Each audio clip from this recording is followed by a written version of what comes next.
कहानी घर। तारा और सितारे। तारा को सितारे देखने का बहुत शौक था। एक रात तारा अपने कमरे की खिड़की खोलकर आसमान को देख रही थी। फिर अपनी उंगलियों से कुछ इशारे करने लगी। पीछे से बाबा कमरे में आए और मुस्कुराते हुए बोले, सितारे गिन रही हो? कितने हैं? जरा मुझे भी बताओ। तारा भी मुस्कुराकर बोली, नहीं बाबा, मैं अपने पसंदीदा सितारे ढूंढ रही हूं। और इशारा करके बाबा को एक चमकता हुआ सितारा दिखाया। तारा को सितारों से बहुत दिलचस्पी थी। वो अपने पसंदीदा सितारों की शक्लें याद रखती। फिर रात को सोने से पहले उनको आसमान में ढूंढती और पहचान लेती।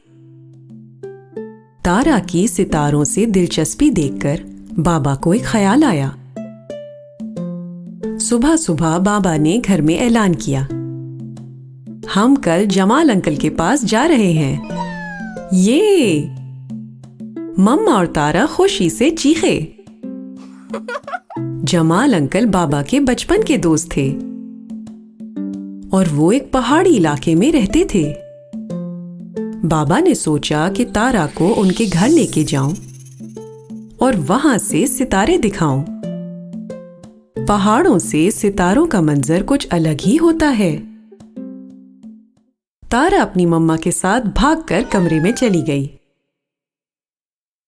और अपनी तैयारी शुरू कर दी।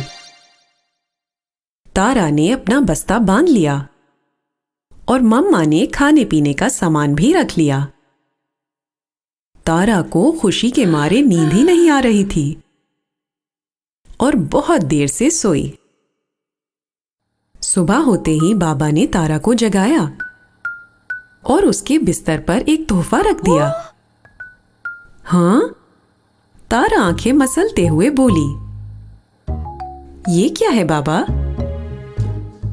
बाबा ने बोला, तुम्हारे लिए एक तोहफा है, मगर ये अभी नहीं, वहां जाकर खोलना। सब गाड़ी में बैठ गए और सफर शुरू हो गया। सफर बहुत लंबा था। तारा गाड़ी में बैठ बैठकर थक गई और जमाल अंकल के घर पहुंचने के लिए बेताब हो रही थी। जैसी पहाड़ों की चढ़ाई शुरू हुई, तारा अपने मसले भूल गई। वाह! तारा को ऊंचे ऊंचे पहाड़ देखकर मजा आने लगा। शाम हो गई और जमाल अंकल का घर आ गया। ये! तारा ने खुशी से एक गहरी सांस ली। सब एक दूसरे से मिलकर बहुत खुश हुए। जमाल अंकल की बेटी मरियम तारा के बराबर ही थी। दोनों एक दूसरे के साथ खेलना शुरू हो गए और खूब दोस्ती हो गई। तारा उस दिन थक कर जल्दी सो गई। सुबह उठते ही सब ने मिलकर नाश्ता किया। तारा मरियम के साथ बाहर सहन में गई।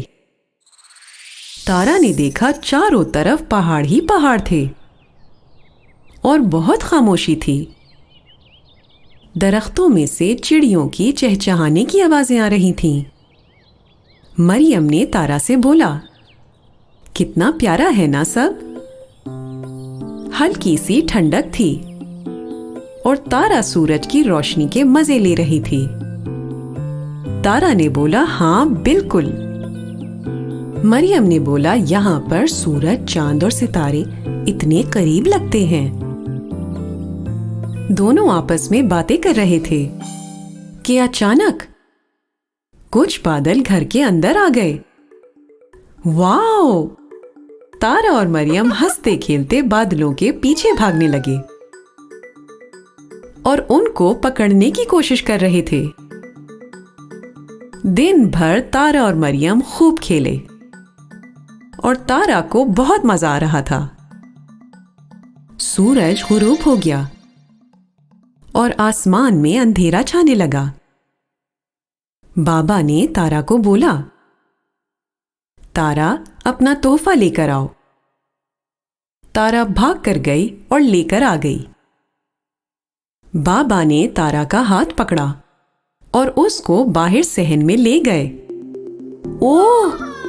तारा आसमान को देखकर चौंक गई। वाओ! इतने सितारे! पूरा आसमान चमक रहा था।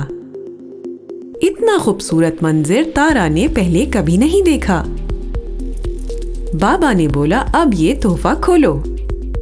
तारा ने तोहफा खोला और उसमें एक दूरबीन थी। वाओ! बाबा बोले, इससे अपने पसंदीदा सितारों को ढूंढो। तारा ने दूरबीन से देखा तो उसको सितारे बड़े और साफ नजर आ रहे थे। कुछ सितारे बहुत चमक रहे थे और कुछ कम। कुछ सितारे सीधी लकीर की तरह साथ साथ नजर आ रहे थे। तारा और बाबा को सितारों में मुख्तलिफ शक्लें नजर आने लगी, कभी किसी जानवर की तो कभी किसी आदमी की। तारा को एक हिलता हुआ सितारा भी नजर आने लगा जो एक तरफ से दूसरी तरफ जा रहा था। ओह, वो देखिए बाबा! दोनों को इतनी सारी चीजें नजर आने लगी। तारा और बाबा एक दूसरे को इशारे कर करके दिखा रहे थे। उनका शोर सुनकर बाकी सब भी बाहर आ गए और सहन में हल्ला गुल्ला मच गया। तारा ने सबको इशारे कर करके सितारे दिखाए। तारा को बहुत मजा आ रहा था।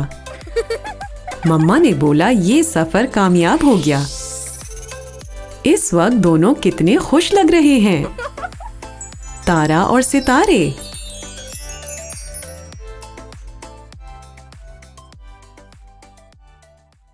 खत्म शद, दी एंड।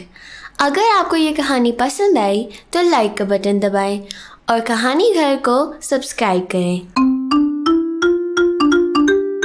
कहानी घर।